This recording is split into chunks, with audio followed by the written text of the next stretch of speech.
Namaste. Today, let's try to understand and study about the biochemic salt entitled Natrum Sulphuretum, or as it's also called as Nat Sulph. Okay, so the symbol is a winged bull, Vrishabharashi. This is also called as on April 21st, the sun moves into Taurus, the Vrishabharashi, the second sign of the zodiac.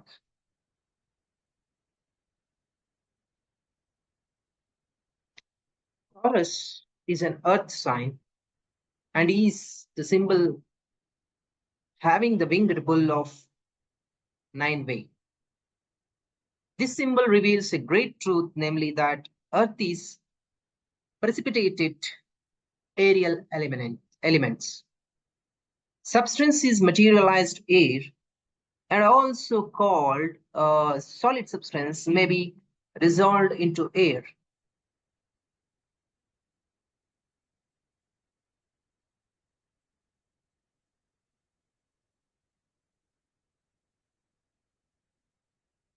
The scientists of Taurian age over 4,000 years ago were well aware of this chemical fact.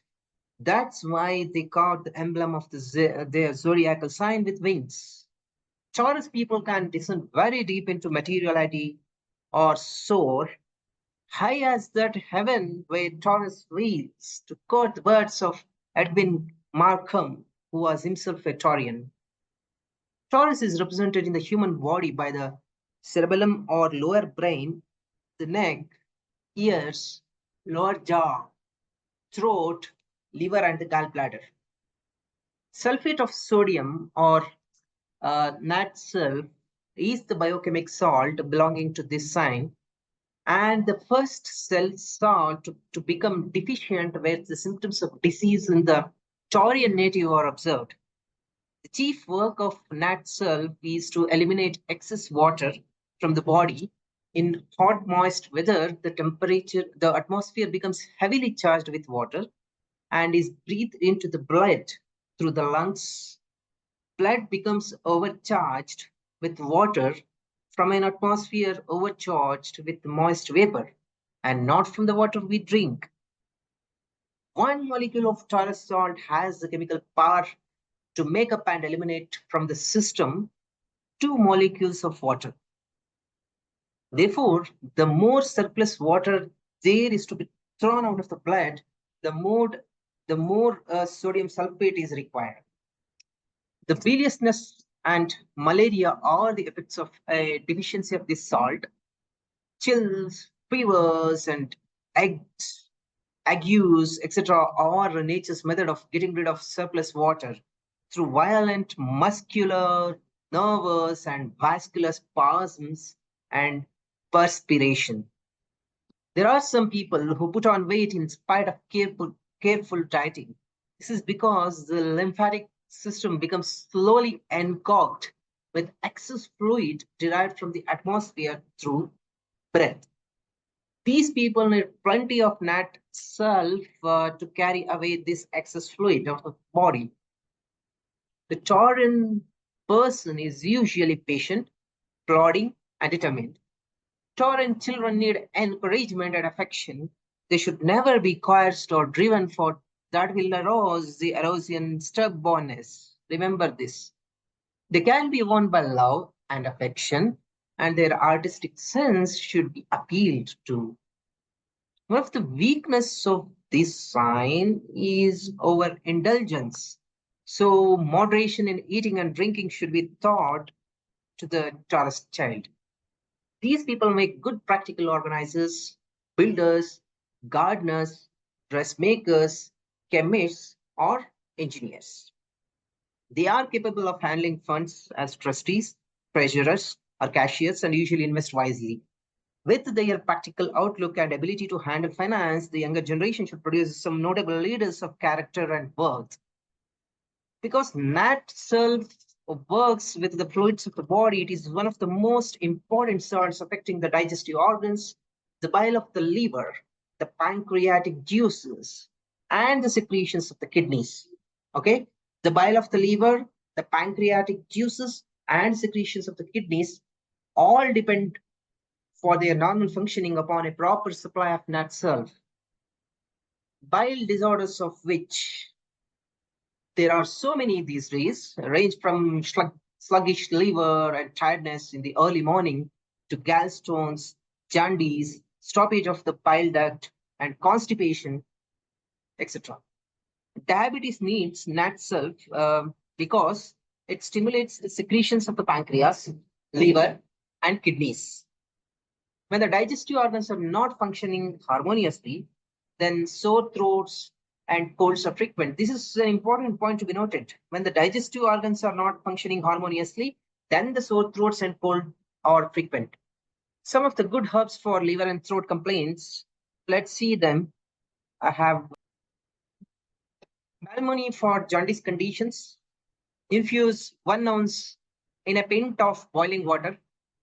Stand half an hour, then strain and take a wine glass 3 times a day.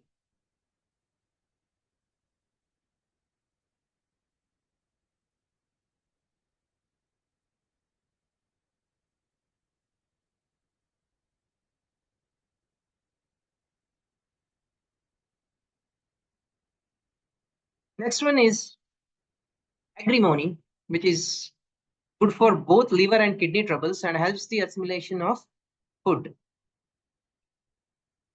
Then you can see the centauri, which is also a good tonic for the liver. The combination of agrimony and centauri is helpful for jaundice conditions and corrects the kidneys at the same time. Infuse 1 ounce of agrimony and 1 ounce of centauri together in 1 pint of boiling water. Stand for half an hour, strain, and take a small wine glassful 3 times a day. Okay. Then we have golden seal, a very helpful for bilious subjects. Obtain fluid extract of golden seal and take half teaspoonful in a wine glass of water twice a day. Then you can observe the dandelion, which is an excellent one. Cut up fresh young dandelion leaves on salads for a liver and dyspeptic remedy. 1 ounce of dandelion root boiled in 1.5 pints of water until reduced to 1 pint is very helpful and slightly laxative too. The other one is red sage, which is helpful for laryngitis and quinsy. Infuse half ounce in half pint of boiling water for half an hour. Strain, add the juice of a lemon and use warm as a gargle. Okay, laryngitis and quinsy. It is helpful by using this gargle. Then we have the famous one, the raspberry leaves and also mullein. Okay, the raspberry is very famous and the mullein is also famous. So this is to make a good remedy for sore throats, while the acacia is useful in cases of harshness. So to prepare any of these, infuse 1 ounce to 1 pint of boiling water, stand half an hour, strain, and use it as a gargle. So this is all about the Gemini with the Nat Sulph and how it's going to link to the some of the organs starting from the cerebellum, the lower neck part, ears, throat, jaws, lower jaws, liver, gallbladder, kidney, uh, and how that digestive organs are going to affect the throat, which is causing the cold, and what plants can be used as a decoction or gargle if that the liver is balanced and the throat complaint is also balanced.